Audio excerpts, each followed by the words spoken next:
Beep, beep, beep, beep, beep, beep. Welcome to the court of the EDI Jester. How are we, everybody? Pride. Right. I've got a couple of things for you, okay, today that I want to link together, and the links are, as usual, in the doobris, okay? So you can fumble with those whenever you like, or if you'd like to follow along. It's an interesting one. I've been thinking about this all night and trying to understand what I think it is. So I'm going to put it in front of you, and then you guys can decide what you think it is.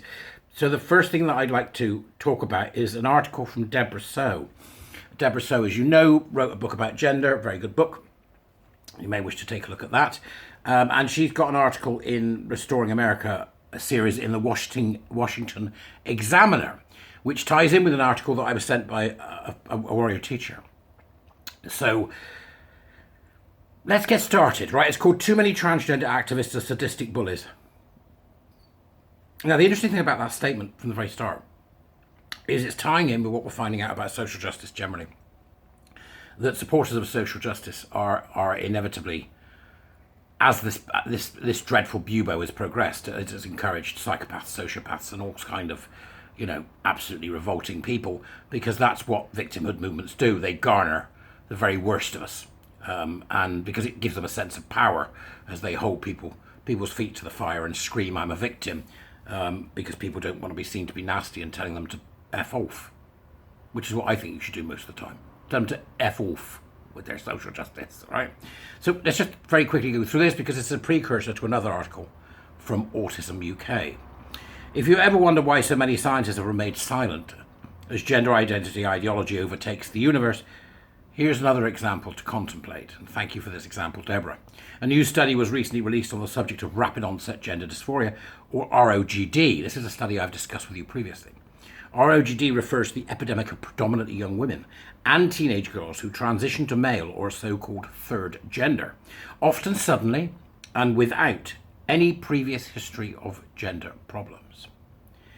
26 states have banned therapeutic approaches that are not gender affirmation, and an increasing number, including California and Minnesota, have become what we call sanctuary states for minors seeking transition services.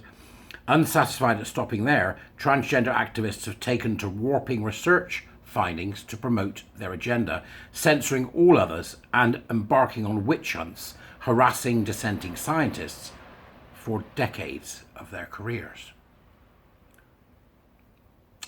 As reported by the College Fix, activists are now demanding that the aforementioned ROGD study be retracted and that the editor responsible for publishing it be removed from the academic journal.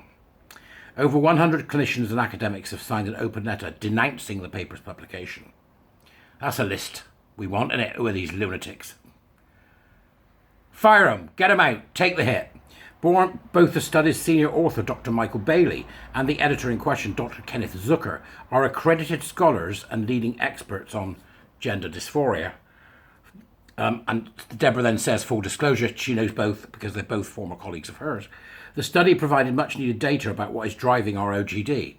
Parental responses regarding 1,655 adolescent and young adult children, which is an enormous sample. Findings suggested that increased rates of transition may be explained by pre-existing mental health problems, including autism, borderline personality disorder, PTSD and schizophrenia, as well as stressful life events such as moving, parental divorce and severe sexual or physical abuse. Both children's mental health and parent-child relationships reportedly deteriorated after the social transition. Parents also said they believe clinicians pressured families to support a child's transition.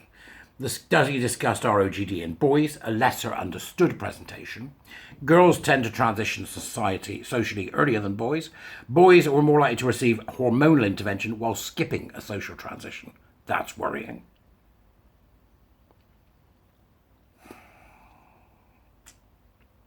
In my opinion, this is because autogynephilia, sexual arousal at the thought of having a woman's body, is likely driving teenage boys' desire to transition. So she's talking about here about nascent paraphilia. Is it there? Or is something driving a nascent paraphilia? Children generally don't have paraphilias, but there'll be behaviours in older teenage boys that may be indicators. As a result, adolescent males' motivation being taboo in nature leads transition to be less socially rewarding and more secretive than what's been observed in girls. These are forbidden discussions that need to be had to help these young people. As well as I do, I think the first discussion needs to be gender identity doesn't exist. It's time to talk about what you're doing. Now, Deborah So's been rinsed by many people. I mean, she's at a time of it as well. If you want to talk about this stuff, you get a time of it. But I wanted to start with that because I've then got for you a personal, it's like a personal blog, I suppose that's what I'd call it. It's like a personal blog from the National Autistic Society, who deals with people who are on the autistic spectrum, and it just resonated with me along with what Deborah So was saying today. And what I thought might be interesting is if I read, it's quite a long blog, but so I'll read you some of it and see how far we get, and then perhaps you can consider what So is saying with the information that is in the blog. And the blog is entitled Celebrating Pride Month with a young lady here called Cheryl. Pride Month is important to me because it took me a long time to work out who I am, but to also live life as my true, authentic self. For me, it is a celebration of who I am, but also how far I've come. This is a young lady called Cheryl, as I mentioned.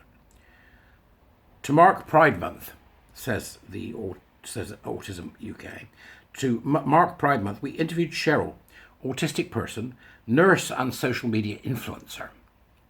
Doing all right there, Cheryl? Yeah, which is good. They chatted to us about their mental health. Okay? Before being diagnosed, and how they express themselves through sensory activities and stimming, and how LGBTQ plus events can be more inclusive for autistic people.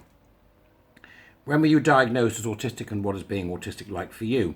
Cheryl then goes on to explain. She was diagnosed as autistic aged 22 after spending a lot of my teen years struggling with my mental health and feeling that I didn't really relate to my friends. Being autistic to me means I experience the world differently to other people. To function, I need a clear routine every single day. I like to plan out my week in advance, and if my plans change, especially last minute, I can become really distressed and find it hard to move past that moment. Cheryl here recognising, the particulars of her as an individual and what she needs to do to be able to continue to function well in society.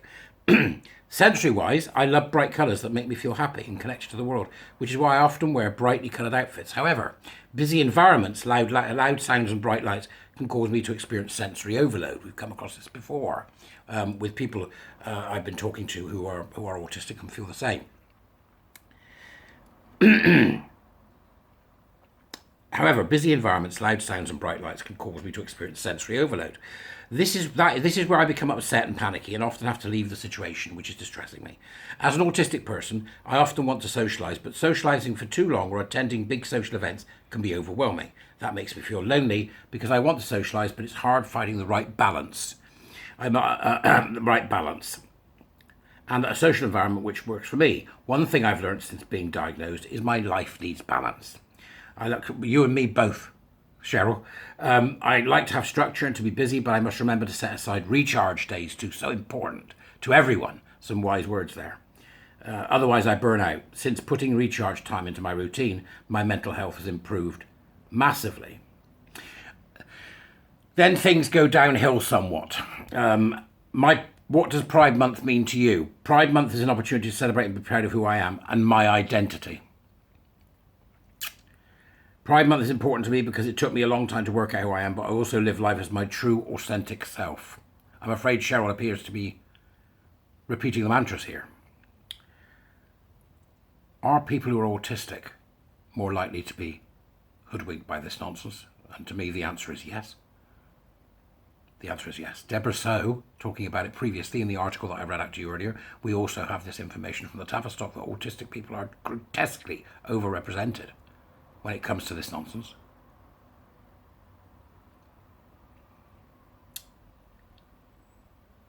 What was your experience as an autistic person in the LGBT community been like? It's been interesting. I know that it is an unusual word to use to describe my experience, but it fits. And here's Cheryl's story. Growing up, I knew I wasn't romantically interested in males, Yet I kept forcing myself to try because maybe it was me. Cheryl, that's, a universal experience. That's not an experience because you're autistic. It's a universal experience. Many of us had it. It may be compounded by the fact that you as an individual experience these concerns and worries you've described so eloquently in the first part of your story, but I can tell you now, that's my story. Have you tried not being gay? I think that was in X-Men 2, wasn't it? Have you tried not being gay? They didn't say gay, they said, have you tried not being an X-Men? But the point was well made. There was no positive this is what we're now saying. There was no positive representative of LGBTQ plus people in the media. What? What? Cheryl, I can see your picture, and I think from my calculation, and I'm not good at this, I don't think you're any more than 35, Cheryl. That's not true. And I think that what's happened here in this story is that Cheryl's gone from telling us about Cheryl to telling us about the ideological cult that unfortunately Cheryl seems to have become embroiled in. There was no positive representation of LGBTQ plus people in the media. I think this lack of representation impacted me because I didn't know it was okay to be a lesbian. This is not 1980. Okay, this is not 1980. School really reinforced this. Words such as lesbian and gay were used as insults. That's kids being kids. It took me a long time to listen and accept myself and to start living my life. Well, I'm glad that you did, Cheryl. I'm glad that you started living your life and that you're finding ways in order to be able to cope in the areas you wish to participate, which is fantastic. Then the fall comes. Once I had worked out my sexuality, I started to think about my gender identity. That is a whole lot of aspect of my identity I need to unpack and a journey I am still on. Cheryl, you finished the journey. You are who you are. You're a successful nurse. You're a social media influencer. You're a lesbian. You don't need to go any further because gender identity is homophobia unbound. It's homophobia unbound. And I think it's appalling that the autism, whoever they are, what they're called, the autism.org UK, the links are in the doobers, that you are not actively working to ensure that the autistic people who have found themselves in the clutches of this vile cult don't have your support. That's what it appears to me to be. Don't have your support in recognising what it is and ensuring that lesbians, like Cheryl, are not deluded by bullies or fooled into thinking that gender identity has got anything to do with the fact that Cheryl is a lesbian. It is in fact the exact opposite. It is pure homophobia. It then goes on to describe Cheryl's day-to-day life and how she copes with her autism, and some of it's very interesting, and Cheryl speaks with honesty and from the heart.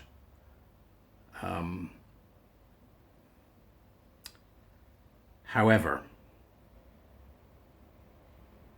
it strikes me that that's a young lady, even if you are in your 30s, Cheryl, that's a young lady who sadly is moving from the stable and real position of being a lesbian who has discovered themselves, even if it's been rocky, as it is for most of us, Cheryl, it's been rocky, and is now about to plunge headlong back into the same problems that you had growing up, but disguised as the next step in progressive thinking. And autism.org.uk, you need to wake up and smell the coffee. Because it's gays and lesbians, autistic people, people with PTSD, people with sexual abuse in the family, people with abuse of any kind in the family, trauma of any kind, that is causing people to fall for the gender identity ideology scam. And Cheryl, it looks to me like you're one of them. And that makes me sad.